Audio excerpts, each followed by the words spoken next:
le professeur Yacoubi Kader.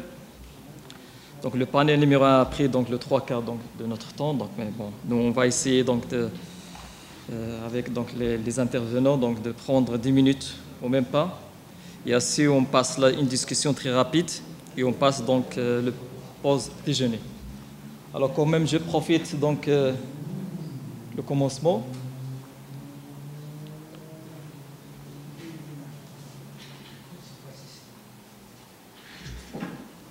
Vous êtes prêt, M. Yacoubi? À vous la parole.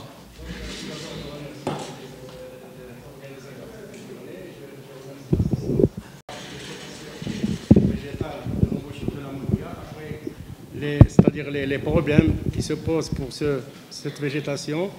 Et après, on va voir les conséquences et enfin les recommandations. Donc,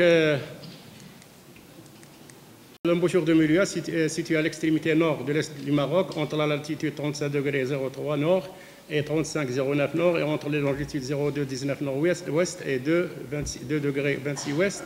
La zone côtière de Saïdia Raslma est limitée par le bassin méditerranéen sur la distance environ 15 km au nord et à l'est à la frontière algéro-marocaine au niveau de l'Oued Kiss à une superficie de 2700 hectares. L'embouchure de la Moulouya a été classée site d'intérêt biologique et écologique, le CIB, type d'aire protégée au Maroc, par Puy Ramsar en 2005. Il s'agit donc d'une zone riche en biodiversité aquatique, marine, d'estuaires, d'eau courante, palustre et lacustre. Donc, les potentialités de l'embouchure de Moulouya. Donc, l'embouchure, elle est unique de grande diversité de l'originalité de la flore et de sa faune, dont certains sont d'importance mondiale, abrite près de 2/3 de toute l'avifaune connue à l'échelle nationale et près de 1/5 de l'entomofaune, 41 familles et 131 espèces, dont 31 endémiques. Lieu d'identification de nombreux oiseaux d'intérêt mondial, goélodonton, sarcelles, marbrés, crabes chevelus. Milieu très important pour la migration de nombreux poissons devenus rares ou menacés au Maroc, la lauze et l'anguille, par exemple. Présence de certaines espèces très menacées à l'échelle nationale ou internationale, la loutre, les hérons pourprés. Présence d'importantes formations végétales, surtout la junipérée et la tamaricée, qui sont en danger d'extinction. Ces fonctions écologiques sont nombreuses dans la lutte contre les inondations. Donc on voit quelques photos de l'ancienne plage de Saïdia. On voit que si la Saïdia, la plage, l'écosystème était bien équilibré, il n'y a pas l'intervention de l'homme, c'est-à-dire on voit la zone côtière des dunes normales. Donc on va voir quelques évolutions de cette zone-là. On voit maintenant les cordons dunaires. Les cordons dunaires de la plage, par exemple de Saïdia, et l'ancien rocher. Donc c'est tout une zone, c'est-à-dire moins fréquentée par les visiteurs. Donc c'était une zone bien protégée. Il vit dans un milieu très naturel. Donc le boulevard de Saïdia qu'on voyait dans les années 40, donc on voit la rocade, c'est-à-dire des beaux paysages de cette zone-là. Donc la même chose, on voit les dunes, la plage, donc toujours la Saïdia dans des conditions très favorables.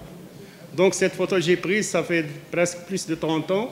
Donc les dunes, on voit toujours dans les mêmes situations. Donc on voit la végétation qui couvre les dunes de Saïdia. La même chose, cette photo a été prise à 25 ans et 30 ans. La junipérée de Saïdia était en équilibre, c'est-à-dire dans les conditions normales, c'est-à-dire il n'y a pas d'intervention d'homme, il n'y a pas d'autres facteurs exogènes qui détruisent cet écosystème. La même chose, c'est la forêt, la rocade, c'est-à-dire la forêt qui couvrait Saïdia jusqu'à Cap de l'Eau, jusqu'à l'embouchure. Donc c'est une forêt elle a été très importante pour les estivants. Donc vous voyez, cette forêt, tout a été détruite. On voit la même chose, la même photo de cette rocade-là.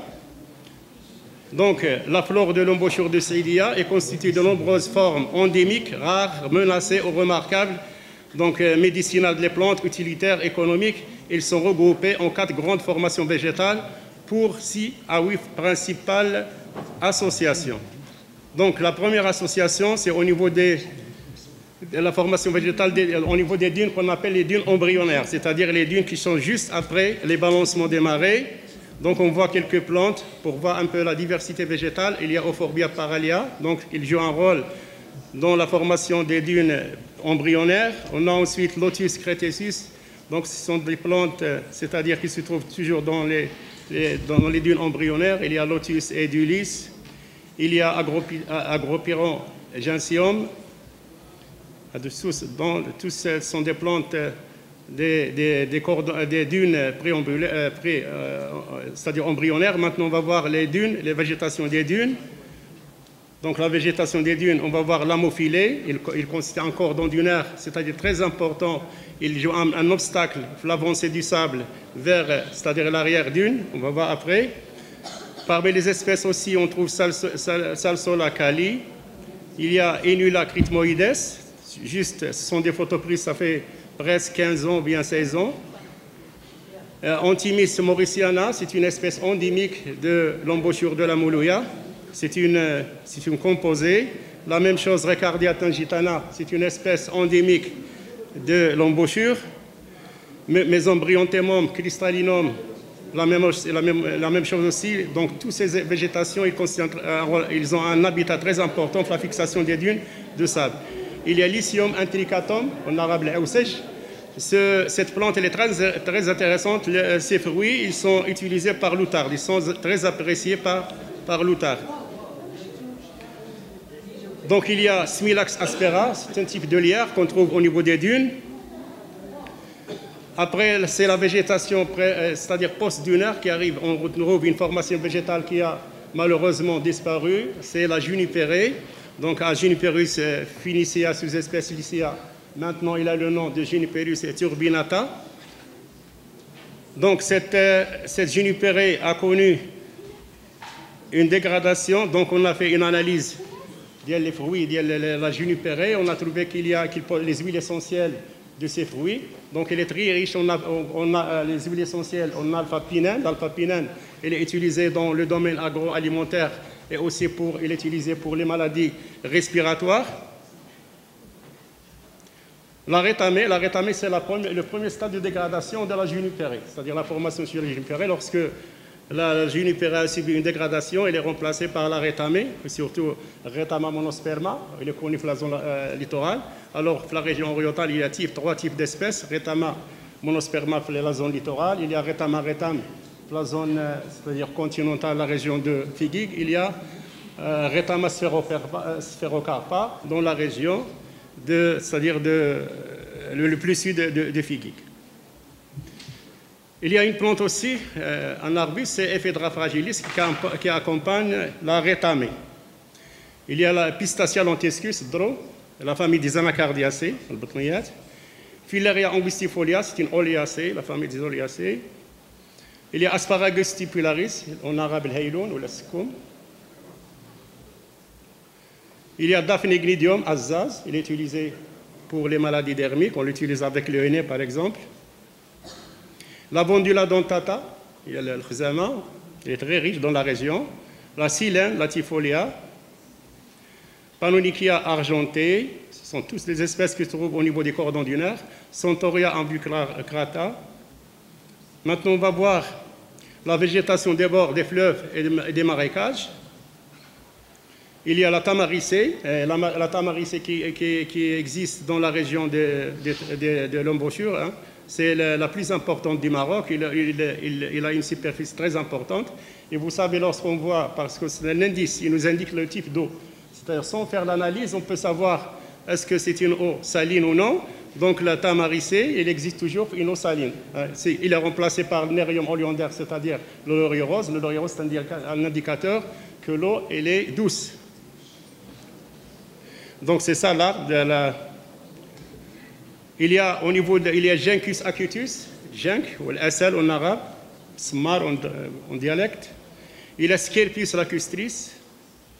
Il y a Typha angustifolia, c'est une plante aquatique qu'on trouve au milieu du fleuve de la Moulouya. Il y a Phragmites communis, le bordure, c'est une plante hygrophile, c'est-à-dire il aime un peu d'eau, il se trouve au bordure de la rivière. Maintenant, on va voir la formation de la végétation de la plaine saline. Donc la plaine saline, elle est dominée par Salicornia arabica. Vous savez que ces plantes sont les résultats de la déforestation parce que si le déboisement de la forêt qui existait dans la zone littorale de l'embouchure, donc a entraîné que la nappe elle est très proche de la surface, il va entraîner une évaporation, c'est-à-dire le sol sera dénudé, il n'y a pas, c'est-à-dire les rayons solaires vont arriver directement sur le sol, il va entraîner une évapotranspiration, et c'est une perte d'eau, il va entraîner l'accumulation du sel. Donc les plantes autochtones, c'est-à-dire qui existaient avant, ils vont disparaître, ils vont être remplacés par ces plantes halophytes, c'est-à-dire qui aiment la salinité. Tous sont des plantes halophytes. Il y a Suida fructuosa, il y a Suida vera, il y a Gincus maritimus, Frankenia laevis, Limonium gymniferum, Solanum sodoneum, Camerops humilis. Donc maintenant, on va voir les menaces et les dysfonctionnements de cette flore de l'embouchure. Il y a perte, transformation et transformation d'habitat, défrichement. Donc j'ai suivi la période où j'ai préparé mon doctorat, la période de défrichement et la destruction de cette formation végétale. Donc c'était avant, cette photo a été prise avant 2005, c'est-à-dire avant le projet Medway Coast. Donc ici, c'est précisément, j'ai marqué même la date, c'est le début de la destruction de la Jupérée que vous avez vu tout à l'heure, la rocade. Donc en 2006, donc il y a une destruction presque totale. Donc vous voyez bien, c'est le début c'est-à-dire de préparer c'est-à-dire la rocade, la route. Il vient de goudronner la route. Hein. Donc vous voyez même au niveau des dunes, ils ont détruit, c'est-à-dire ce cortège floristique, c'est l'amophilet, etc., la junipérée qui existait dans cette zone-là. On a fait déjà des visites avec M. Benatta à l'époque. Donc l'arétamée, la pauvre, hein, elle est en train d'être détruite. Donc le résultat, vous voyez, c'est une désertification de la zone littorale. Donc il y a même la pollution, c'est-à-dire la pollution, c'est un facteur, les visiteurs, c'est-à-dire ils ne sont pas sensibilisés de laisser la place bien propre, donc ils laissent les déchets derrière. Il y a ici, on a vu beaucoup l'extraction du sable, donc le projet a été basé, le sable est prélevé de cette zone, de Saïdia. L'instauration des projets touristiques à proximité du site, vous voyez bien le site à côté des projets touristiques.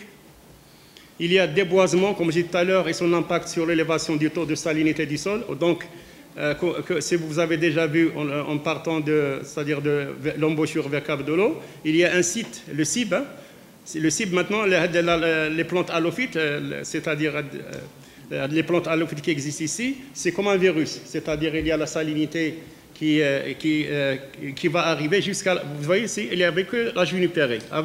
C'est-à-dire le déboisement a entraîné l'apparition, l'augmentation au niveau du sol, de la salinité du sol. Donc de la salinité va détruire toute la junipérée. Actuellement, si vous avez déjà visité le site, la junipérée est en train de disparaître totalement. Donc regardez bien, la junipérée est en train, regardez, il y a l'invasion des halophytes qui entourent la junipérée. À la fin, l'arbre va être totalement détruite. Donc vous voyez bien le résultat. Donc la formation végétale, c'est-à-dire autochtone, la junipérée, a été remplacée par d'autres espèces qui préfèrent la salinité du sol, les halophytes. Il y a aussi le problème du surpâturage. Donc il n'y a pas, c'est-à-dire il n'est pas bien gardé le cible, donc il peut être des animaux qui sont introduits à l'intérieur du cible. Le problème, qu'on a le débit écologique de Mshrah Hamadi, il pose un problème aussi pour l'équilibre naturel de l'embouchure. Et même la pression touristique, elle est importante. Même le piétinement des estivants, c'est-à-dire ils peuvent arriver jusqu'à l'embouchure, donc en piétinant la flore qui existait dans le site. Et l'extension, vous voyez bien avec les projets, il y a l'extension urbaine de la ville de Saïdia. Vous voyez que les constructions sont juste aux côtés de littoral. On va voir une autre photo satellitaire. Donc vous voyez qu'il y a une condensation des constructions au niveau de la plage, c'est-à-dire les côtés de l'embouchure. Donc les conséquences. Les conséquences, on a vu qu'il y a déplacement du sable vers la voie publique parce que les dunes de sable l'amofilet qui fixait les dunes du sable a été détruite. Donc, s'il y a le vent, donc le sable va être transporté et il va poser un problème pour la voie publique. Il y a les inondations. On a assisté à ça avec des sorties avec M. Benatta, ça fait longtemps. Donc, la cause, les conséquences, c'est-à-dire la région de l'embouchure, pour l'époque de protectorat, ils ont reboisé des eucalyptus. Vous voyez l'intérêt des eucalyptus. Ils pompent l'eau au niveau des zones marécageuses.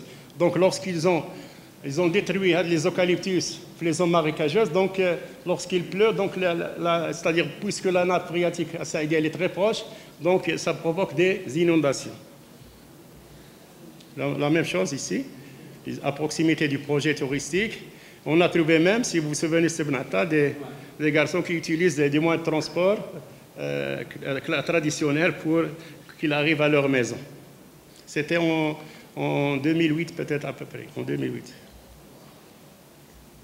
Donc, le résultat, c'est l'érosion de la biodiversité. Regardez bien, vous voyez l'horizon, c'est le projet touristique. Et avant, il n'y a aucune végétation, aucune dune qu'on a citée tout à l'heure. Et ils ont essayé de faire des reboisements, mais pour faire un reboisement, il faut bien choisir l'espèce. L'espèce à reboiser, il faut bien être adapté au milieu. Donc, ils ont reboisé, par exemple, ici l'eucalyptus, l'acacia cyanophylla, etc. Donc, à partir des brindilles d'eau qui arrivent au niveau des arbres, donc ils vont, par leur salinité, ils vont brûler ces arbres-là, ils vont être détruits. Les recommandations. Donc, il faut la réhabiliter des habitats de l'embouchure.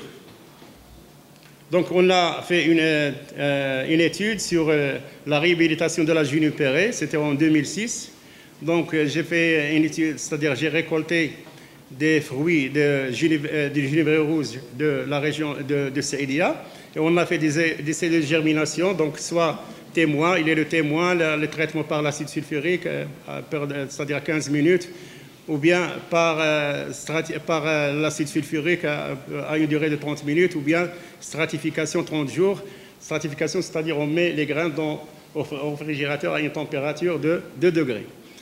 Donc les résultats, vous voyez bien que le meilleur résultat, c'est à peu près, sur le listogramme, c'est 33 degrés. C'est pour le témoin. Pourquoi les autres, surtout scarifiés, n'ont pas donné de résultats? Parce que j'ai remarqué que les semences, ils sont très parasités par la cochenille qui attaque les fruits. Donc, si on ajoute encore un pré-traitement, donc on va détruire en plus les graines. Donc, c'est une recommandation pour faire des essais de germination de la junipérée du Saïdia. Il faut prendre que les graines sont les traitées et en moyenne, ils vont donner un pourcentage de 33%. Donc, c'est ça les essais de germination qu'on a fait. Vous savez que les graines de genévrier, ils ont un pouvoir germinatif très, très faible. C'est-à-dire, pour arriver à ce résultat, c'est-à-dire, c'est un grand effort qu'on a fait. Donc, des fois, parce qu'ils ont ce qu'on appelle la dormance secondaire. Des fois, la graine ne germe pas l'année, il faut attendre jusqu'à l'année prochaine. Donc, on a fait des essais. Donc, on a même planté des genévriers. Après 12 ans, ils ont donné, vous voyez bien, il a donné des graines, des fruits. Donc, après 12 ans. Donc, parmi les recommandations, il faut respecter le débit écologique du barrage Mchal Hamadi. Donc, interdire le pompage d'eau des sources qui alimentent l'embouchure. On a déjà vu la photo prise en sortie avec M. Benatta. Vous voyez des maisons où il y a des moteurs de pompage, des stations de pompage qui pompent l'eau de cette source-là. Donc, transformer le cible de la Moulouya en parc national. Il faut développer l'écotourisme, donc planifier des circuits itinéraires, par exemple des balades au cheval, ou bien à bicyclette, ou bien des randonnées, comme ça. Donc on peut par exemple, protéger à de la zonette. Sensibilisation de la protection de l'embouchure, donc il faut sensibiliser. Et pour l'occasion, c'est-à-dire on a par exemple des clubs de l'environnement dans chaque lycée. Donc, les activités que font les élèves sont des activités parascolaires. Donc, parmi les recommandations, je souhaite que les résultats, les activités des clubs environnementaux des établissements doivent être intégrés pour le programme dans les instructions officielles pour être obligatoires. Ce n'est pas secondaire. Donc, création des activités génératrices de revenus pour la population locale. Vous savez que les AGR, les activités génératrices de revenus, vont contribuer au développement humain et à la lutte contre la pauvreté avec la finalité d'alléger la pression sur les ressources naturelles. La mise en valeur de l'artisanat des produits, de certains produits locaux. Par exemple, on peut utiliser l'apiculture, on peut utiliser les plantes aromatiques, etc. Donc, cette photo, elle est spectaculaire. Pourquoi? Parce qu'on a bétonné de la zone où il y a la flore. Vous voyez que la végétation naturelle pousse. Donc, elle défie l'homme dans ces cas-là. Donc, c'est pour cela, depuis mon existence, c'est-à-dire la flore qui parle, depuis mon existence, j'ai pu défier tous les stress imposés par la nature, sauf l'égoïsme de l'homme m'écroule. Et merci à votre attention. Merci d'avoir respecté le temps.